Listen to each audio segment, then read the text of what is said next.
my name's Hannah, and today I'd like to read you a story from The Many Adventures of Winnie the Pooh. All of the stories in this book are actually written by women, even though Winnie the Pooh was created by A. Milne, who was a man. Pooh has always given me comfort, mostly when I was a child, but still brings me comfort today. So I hope you will enjoy. I'm going to read Winnie the Pooh and the Honey Tree. So Winnie the Pooh and the Honey Tree by Janet Campbell. In a little house deep in the 100-acre wood, a very round bear named Winnie the Pooh was doing his slimming exercises. He was breathing deeply when, all of a sudden, he felt his tummy rumble. "Oh my," said Pooh, "this up and downing is making me hungry."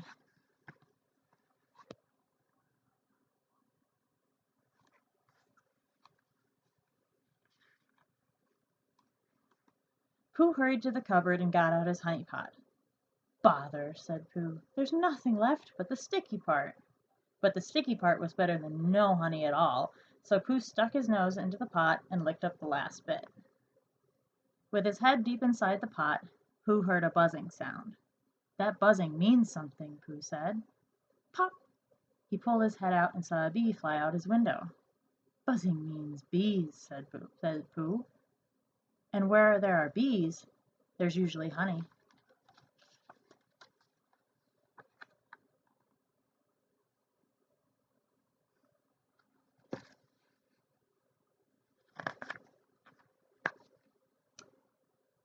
Pooh followed the bee through the 100-acre wood. When he came to the foot of a very tall tree, he looked up and saw the bee buzzing around a hole. "Honey," said Pooh, and he began to climb. He climbed and he climbed all the way up the tree, all the way up to the hole.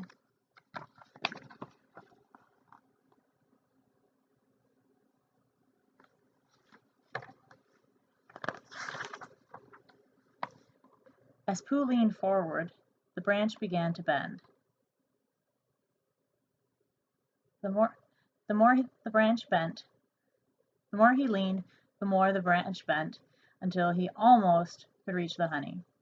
He leaned just a little bit more, and snap went the branch, and down fell Pooh.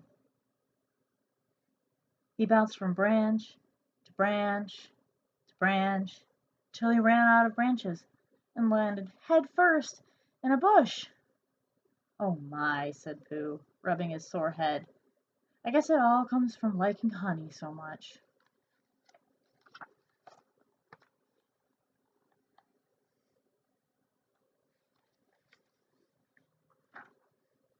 Pooh rubbed his head so hard that he came up with an idea. He would borrow a balloon from his friend Christopher Robin. "You can't get honey with a balloon," Christopher Robin told Pooh. "I can," said Pooh. "I shall hang on to the string and float up to the bee hole," he explained. Then Pooh rolled himself in mud until he was covered from his nose to his toes. "I'm pretending to be a little black storm cloud," Pooh told Christopher Robin, "to fool the bees." "Silly old bear," said Christopher Robin. He watched Pooh float up, up, up into the sky and dangle right beside the hole.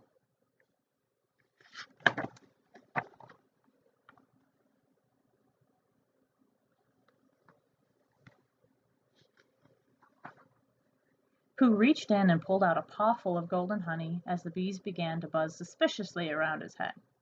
"Christopher Robin," called Pooh, "I think the bees suspect I am not a little black storm cloud." With a swoosh, the balloon string loosened, and the balloon began to lose air. It swooshed under Pooh, and it swooshed over Pooh, and then it rose high above the tree tops, with Pooh trailing along for the ride. "Oh my," said Pooh.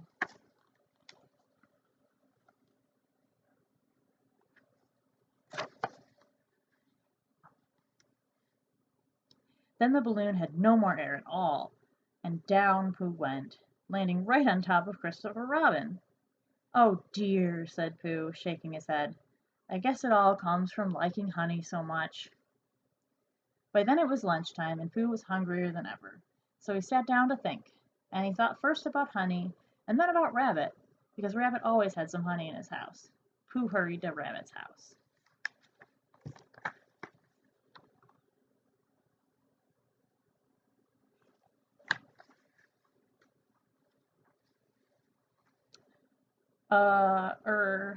Come in, Pooh," said Rabbit. "Why, thank you, Rabbit," said Pooh. "How about some lunch?" Rabbit asked, knowing perfectly well what Pooh's answer would be. "Would you like condensed milk or honey on your bread?" "Both," Pooh answered. "But never mind the bread," he added, so as not to appear greedy.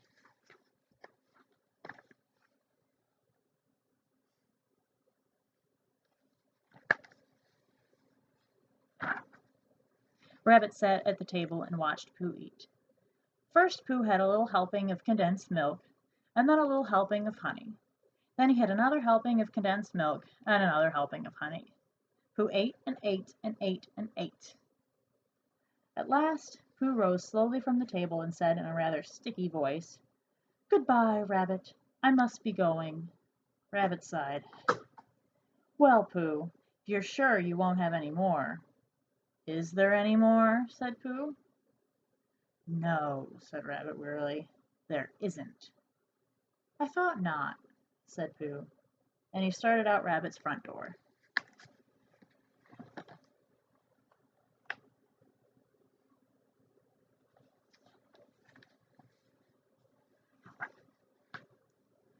Pooh's head reached the outdoors and his feet dangled indoors, but his middle got stuck in the middle. Pooh tried to go out. He couldn't. He tried to go in, but he couldn't do that either. "Bother," said Pooh. "It all comes from not having a big enough front door."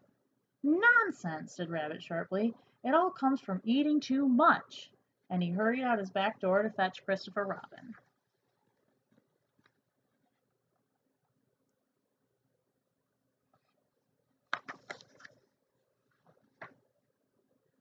Now there was nothing for Pooh to do but wait.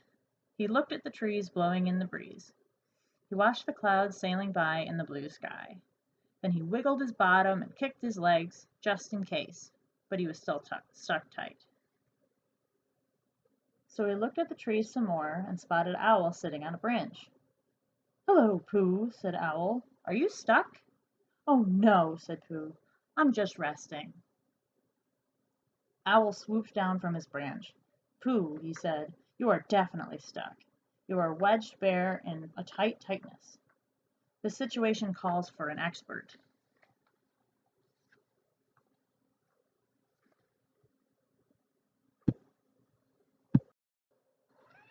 Sorry, I just had to take a quick break. The cat has come in. This is my cat Leia.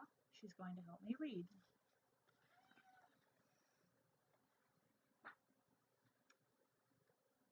"Did someone say expert?" asked Gopher. "Gopher's my name. Digging's my game. Now what seems to be the problem?" He quickly inspected the situation. "The problem with this door," Gopher said, "is that it has a bear in it. Now we could dig him out, or we could dynamite him out." "Dynamite?" Pooh said in a very small voice. "Dynamite!" exclaimed Owl. "Nonsense! We can't dynamite. We might hurt him." "Well, think it over," said Gopher, popping back down into his hole. "Let me know if you change your mind."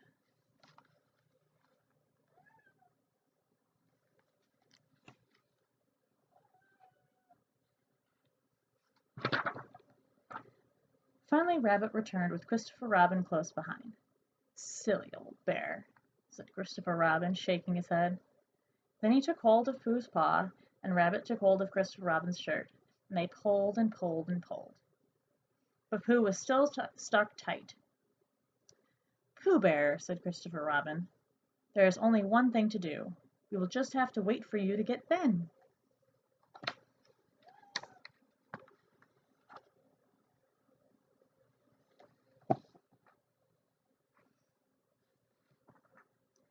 So they all waited. Christopher Robin read stories to Pooh. Owl lectured him on the dangers of eating too much.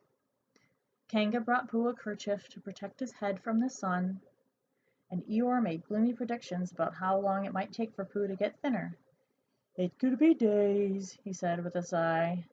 "Maybe weeks, even months," he added.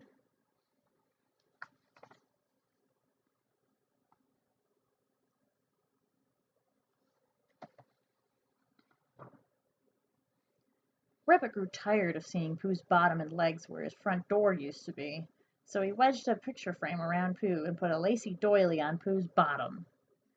"And now for a little dash of color," he said, and set a flower pot on top of the doily, on top of Pooh. But Pooh kicked his legs and the flower pot went crashing to the ground. Next Rabbit found 2 branches that looked like antlers. With a paintbrush he painted a moose right on Pooh's bottom. For a finishing touch, Rabbit found a board and put it across Pooh's legs like a shelf. "Now that's more like it," he said.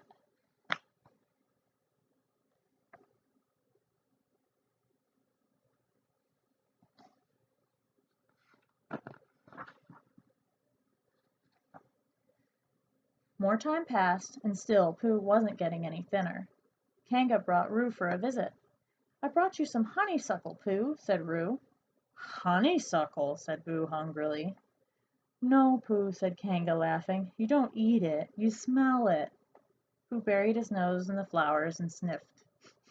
"Mmm," he said. He sniffed again. "Ah," and then his nose began to tickle. "Ah," he said once more. "Ah, ah, achoo!" Down came Rabbit's new shelf, knickknacks and all. "Oh dear," said Rabbit crossly. "Why did I ever invite that bear to lunch?"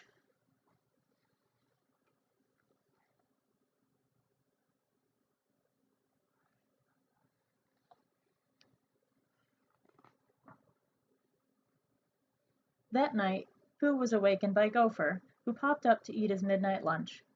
Pooh watched hungrily as Gopher ate. Then Gopher took a honey pot from his lunch box.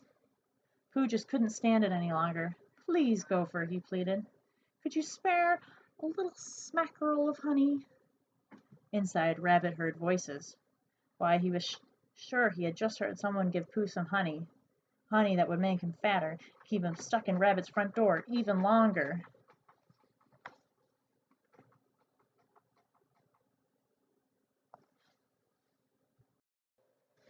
"Stop, stop, stop!" Rabbit cried, and he rushed out his back door and around to the front just in time to snatch a honey pot from Pooh's paws.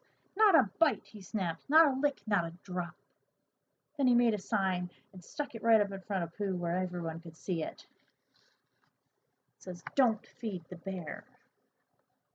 Poor Pooh.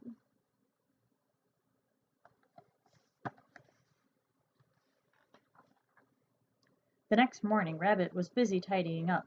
He mopped his brow and leaned against Pooh's bottom to rest. Pooh moved. "He budged! Hooray! He budged!" Rabbit cried. "He bidged! He badged! He booged!" He stopped to catch his breath. "Christopher Robin," he said. "I must get Christopher Robin." And out his back door Rabbit went, off through the 100-acre wood, just as fast as he could go.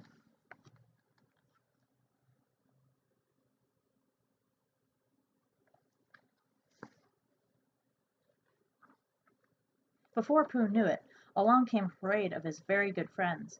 Rabbit ran into his house and began to push Pooh's bottom. Christopher Robin grabbed Pooh's paws. Kanga grabbed Christopher Robin. Eeyore grabbed Kanga. Roo grabbed Eeyore, and they all pulled as hard as they possibly could.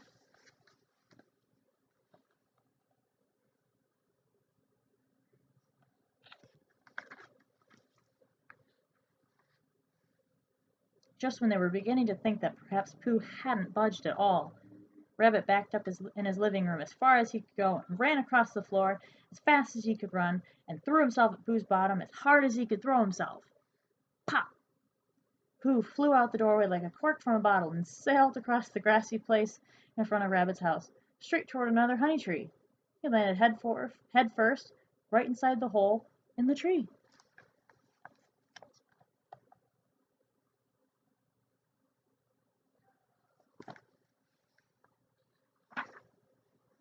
Buzz!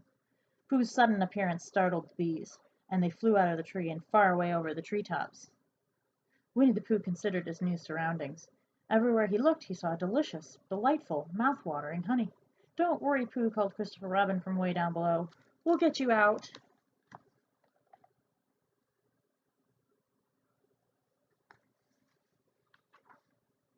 "Take your time, Christopher Robin," said Pooh.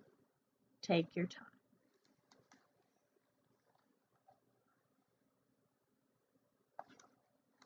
The end. Thanks for letting me read that story. I hope you enjoyed it. Stay safe and have a good night.